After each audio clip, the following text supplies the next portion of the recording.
Dikur shtëpi e familjarëve, është shtëpia 200 vjeçare në zemër të kryeqytetit këtu në Prishtinë. Kjo shtëpi ka paraqit një super luksozitet për kohën. Këto shtëpi në atë kohë kanë mujt me i ndërtu vetëm familjet që kanë qenë shumë të pasura. Sa mundet me qenë vlera e kësaj shtëpie? Sepse marë parasysh vendi ku ndodhet, edhe hapësirën që posedon, çmimi i saj mund të jetë shumë i lartë, po kjo i avlen që të ruhet si një objekt i cili do të shërbente edhe gjenerata të reja ta shohin se si dikur kanë jetu një familje pasur në shekullin e 19. Dikur shtëpi e familjarëve, e sot objekti cili pëmboa në monumentet e mbrojtjes në këtë institut që është tani. Është shtëpia 200 vjeçare në zemër të kryeqytetit këtu në Prishtinë.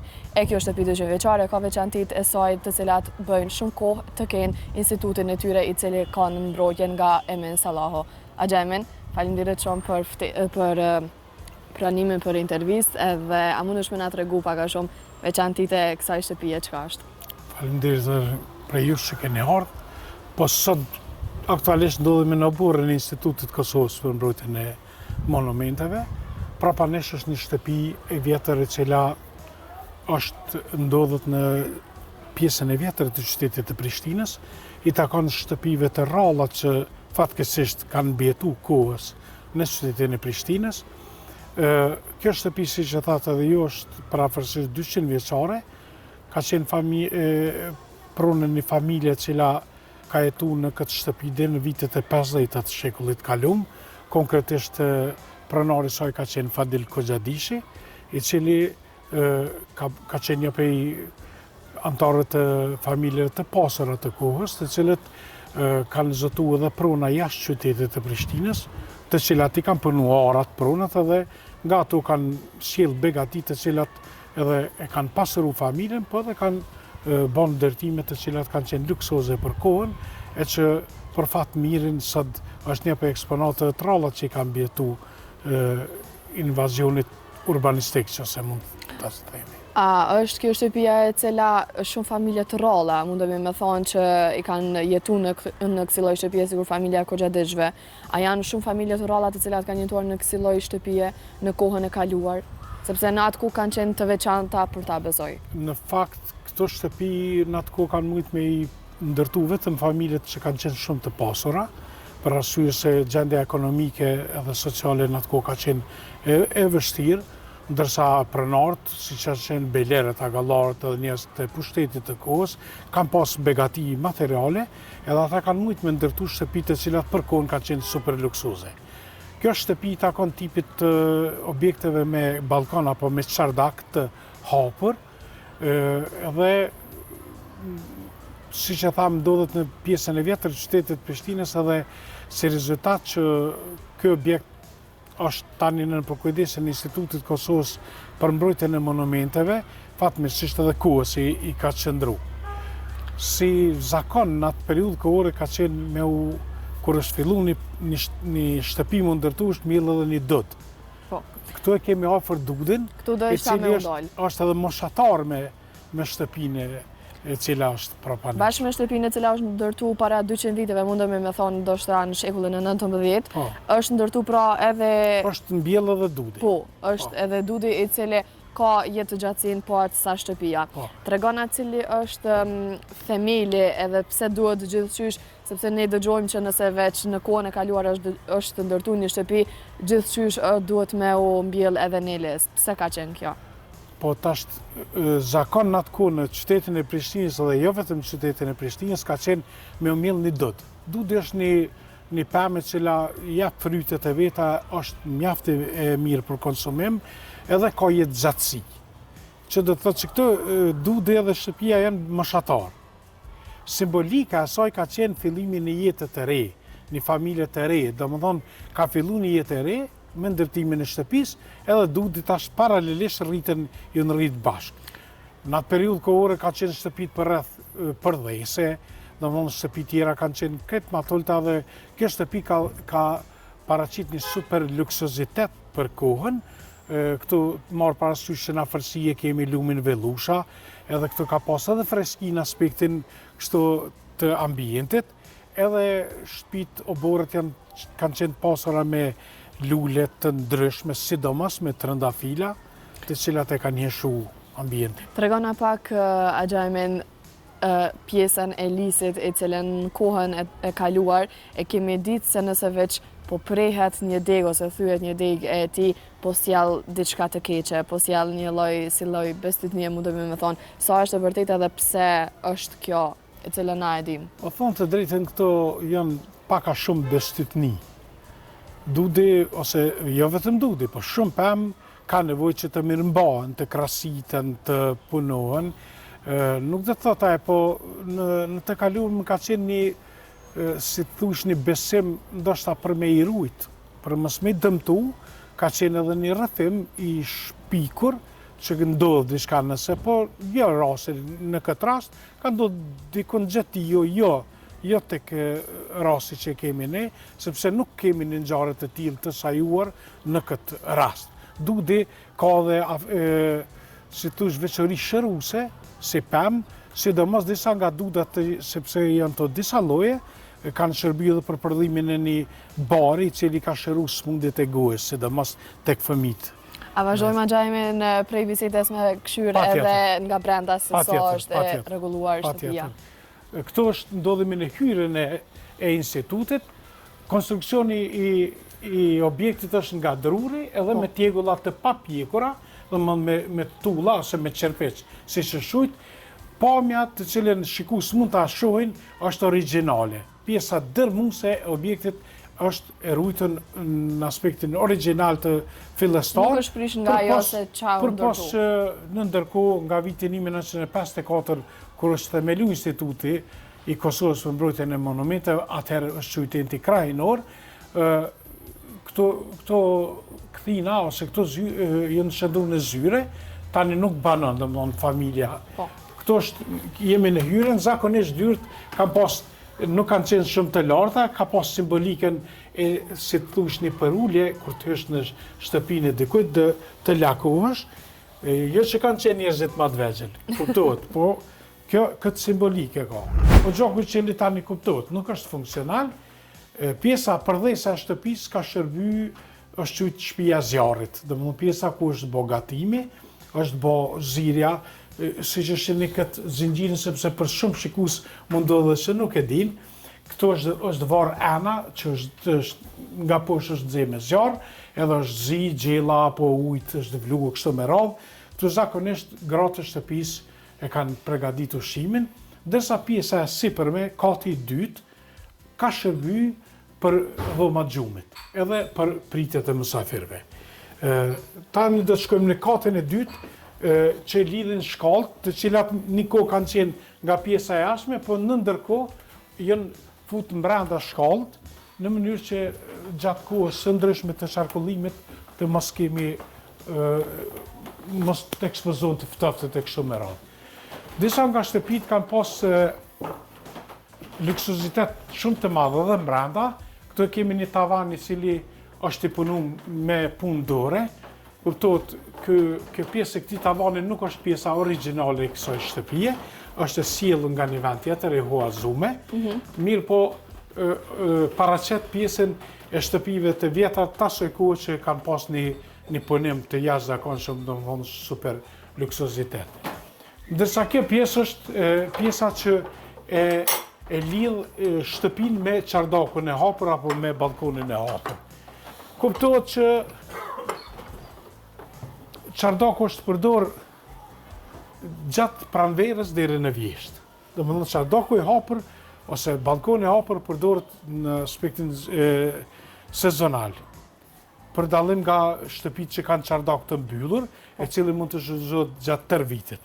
Kjo pjesë këtu ku ndodhemi ne është pjesa më reprezentative, domethënë më luksoze e këtij çardaku. Këtu i zoti i shtëpisë i ka prit mysafirët. Këto gjatë verës edhe ne e rregullojmë, e shtrojmë me qilima, me pjesë dekorative të cilat kanë qenë parafërsisht të kohës. Këtu i zoti i shtëpisë i ka prit mysafirët, këtu ka qenë sofra, është servu ushqimi, edhe është servu një pije freskuese e kohës që ka qenë karakteristike, është prodhuar nga fletat e trëndafilave. Gjeneratat e vjetra e kujtojnë atë pije, tashmë ajo pije shumë rrallë familje prodhojnë.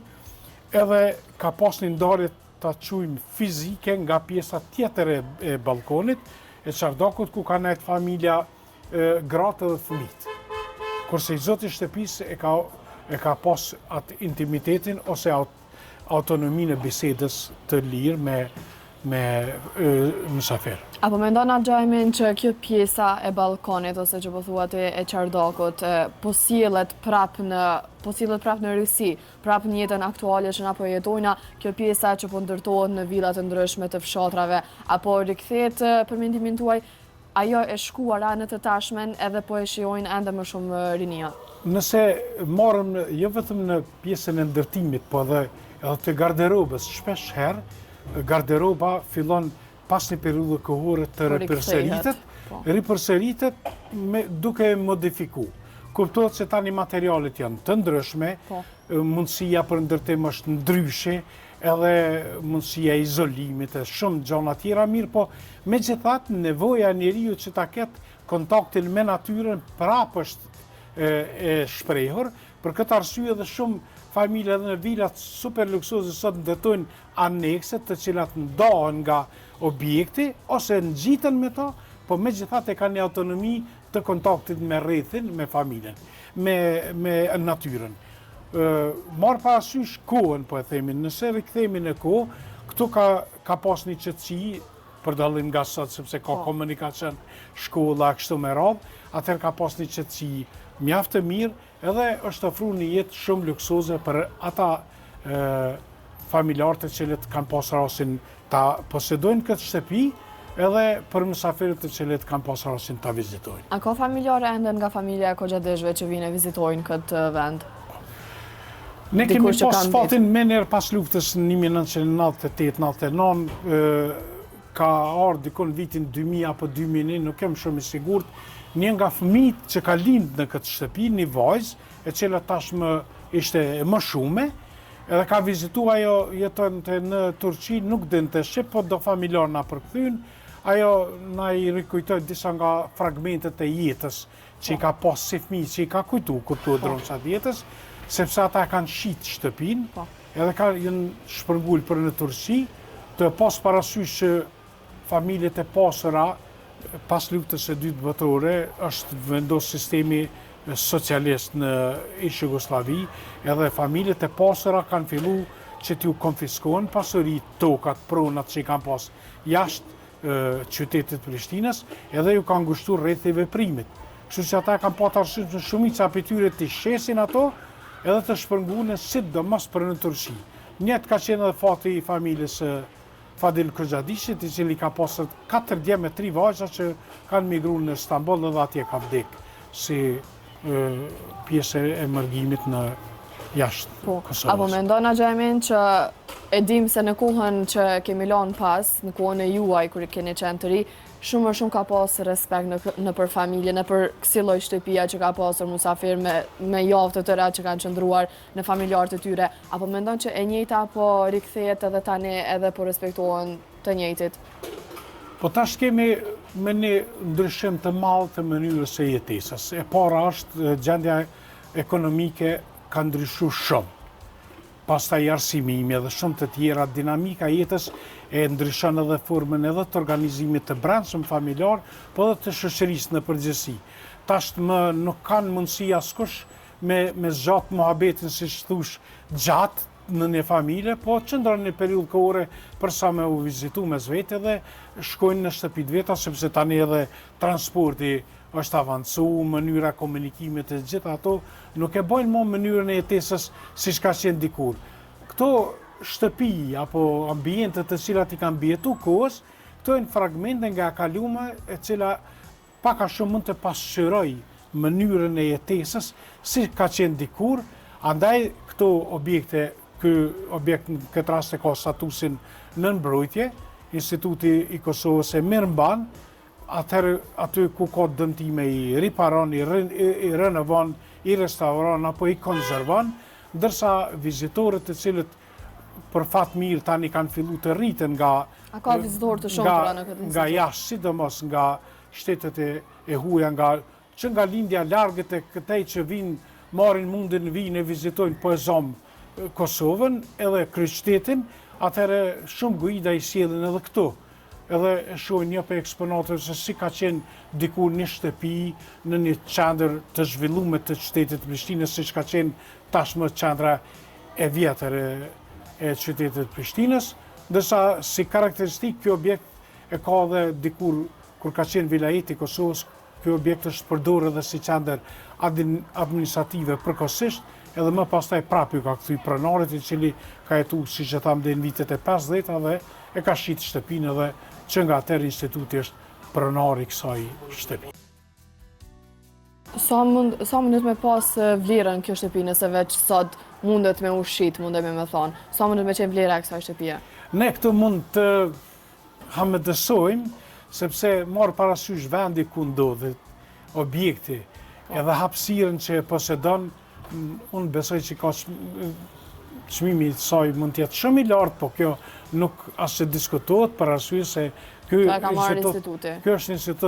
është institucion shtetëror, është pronë e shtetit, është nën mbrojtje të shtetit, edhe fatmirësisht që është një për eksponatave të rralla që i kanë mbijetuar kohës, edhe shpresojmë që gjeneratat që vinë do të kenë rastin ta shohin për as sa mundemi na ta mirëmbajmë edhe si institucion, edhe ta konzervojmë, restaurojmë atë ku ka nevojë në mënyrë që t'ia bartëm gjeneratave të reja. Cila është më e veçanta e kësaj shtëpie, e këtij instituti, që vlen të trashëgohet edhe nga ata që vinë pas? Po e veçanta e kësaj është arkitektura që e ka të veçantë, tipologjia e objektit, domthonë si që theksum është objekt me çardak të hapur, janë të rralla këto objekte dhe si veçori karakteristikë të veçantë ka domthonë arkitekturën edhe pamjen e cila jap një pamje mjaft luksoze edhe i avlen që të ruhet si eksponat si një objekt i cili do t'i shërbente edhe gjenerata të reja ta shohin se si dikur kanë jetuar për shembull një familje pasër në shekullin e 19 këtë rast. Faleminderit shumë për kohën. Faleminderit edhe ju për vizitën.